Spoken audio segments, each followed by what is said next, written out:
Hey everyone, thanks for coming to watch the first build of the Firehouse. It is the first 600 to 700 pieces, 74 pages out of the 145 for the first floor.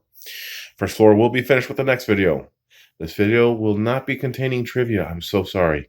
The next videos will be, and I'm going to be doing trivia for all sorts of things for the movies, the cartoon, the video game, just the parts of the franchise that tickle my fancy the most.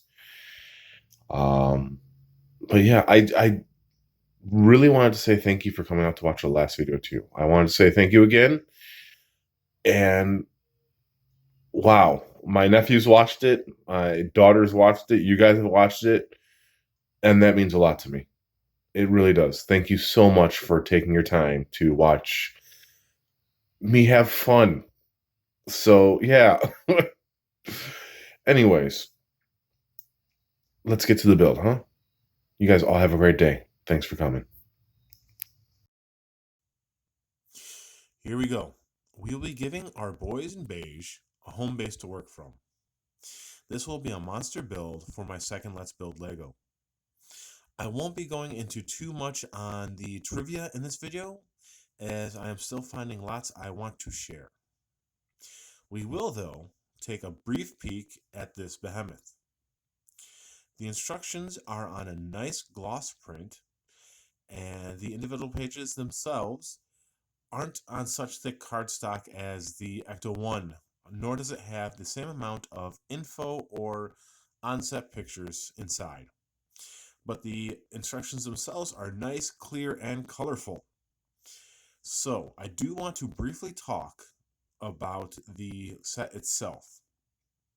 I'll go into a little further details later on, but for now I do want to explain that this set is a retired set, just like all the other Ghostbusters sets that are currently on the market. It boasts a 4,634 piece count and retailed originally at $349.99.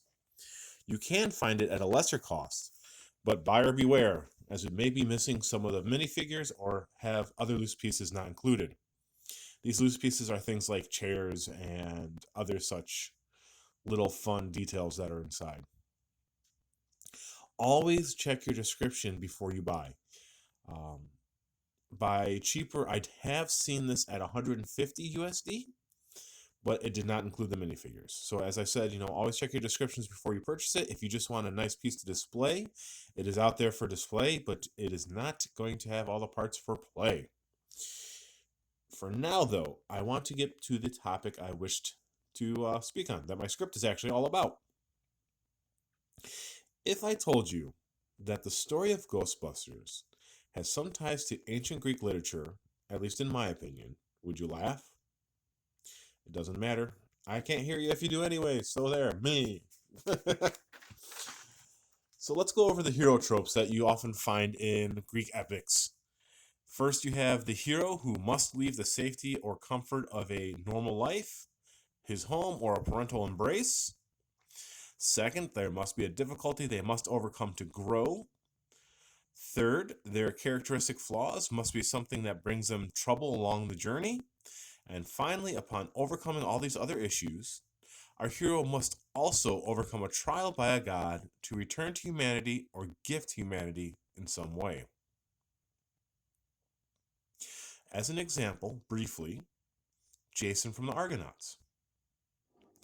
He goes on his epic journey in order to claim his rightful place as king. He leaves home, discovers that he is the rightful heir, and is given the task of retrieving the Golden Fleece in order to prove himself worthy of being a king. So he travels the seas, island hopping, and overcomes tribulations both inside and outside. Outside tribulations would be things like the battle with the Harpies. Inside tribulations would be things for him to overcome that deal with his personality, such as pride or lust. Um, One example of such trial would be upon landing on the Isle of Lemnos and not wanting to leave the women there. He does overcome many of these trials. He loses and gains compatriots along the way, eventually landing at the Isle of Colchis, and there he must overcome additional trials in order to retrieve the fleece and return home. Now, as I said, this is a very, very brief look at this Greek epic.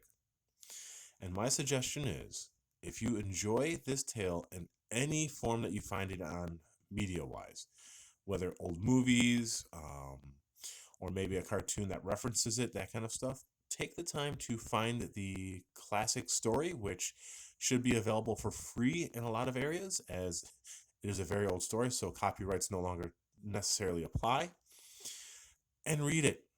It is worth your time to read something like this if you enjoy these kind of tales. It is a good, long story. Anyways, so how does this in some way compare to the Ghostbusters? Well, our boys must leave the comfort of their safe place within the university. They are now bereft of all that they could rely on outside of themselves. And we have already seen that they are flawed individuals. We have smarmy, womanizing Venkman, awkward, socially inept Spangler, and happy, carefree Stance. We have also shown the first and probably main issue that they must overcome in order to continue on their journey when they enter the library and face the librarian's ghost. How do they deal with ghosts? We follow as they gather equipment, a base of operations, and some comrades to assist this goal and journey. As the audience, we can celebrate as they overcome their first trial in capturing Slimer. We also then are introduced to our last team member, Winston Zedmore, whose personality seems to be the most centered, and he's kind of like got a brotherly persona to him. Now, with our team completed and our first hurdle surmounted, we see that these fleshed out characters are now the next hurdle. They must overcome themselves to meet and beat this new trial. The EPA, or Environmental Protection Agency, by way of Walter Peck, comes in, and our boys and Peck don't get along. Their personalities clash, and it causes Peck to, I believe, arrest them, turn off the grid, and push us towards our last act. It does cause a collapse of the orderly progression that the men have been going through in capturing ghosts and gaining acclaim. And like I said, it's a challenge brought upon by their personalities. They, one, did not get proper clearance for their equipment. They do not kowtow to Peck the way he would want to, but now they must also surmount this. And they do so not by changing who they are, but rather in changing how people around them deal with them. They barter a deal with the governor, with the mayor. They barter a deal with the mayor to protect themselves from their own personality quirks. We do see more of this deal in the second movie than we do in the first, unfortunately. And this fallout, like I said, causes the Ghostbusters to have to face their God moment. We have the introduction of the Stay Puft Marshmallow Man, or the destructor form of Gozer, and eventually Gozer itself. They do battle with the Stay Puft Marshmallow Man. They don't really do too much to him, unfortunately, as he is a god, since Gozer is a god, and they are one and the same.